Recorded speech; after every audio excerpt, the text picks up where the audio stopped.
Good day, sir. This is my drawing. This is my explanation. COVID virus 19. As you can see on my artwork, that is an virus that we call coronavirus 19 or COVID-19. In short, COVID-19 has turned the world upside down. Everything has been impacted. How we live and interact with each other, how we work and communicate,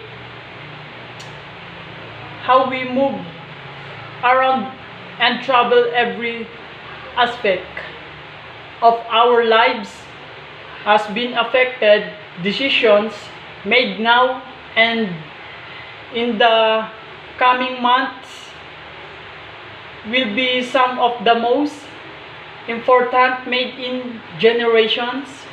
They will affect people all around the world for years to come. It is imperative that governments making those decisions have access to the best information available. But now COVID-19 was gradually being resolved in the way of following the protocols, and especially to the person having their vaccine to protect their health to COVID-19.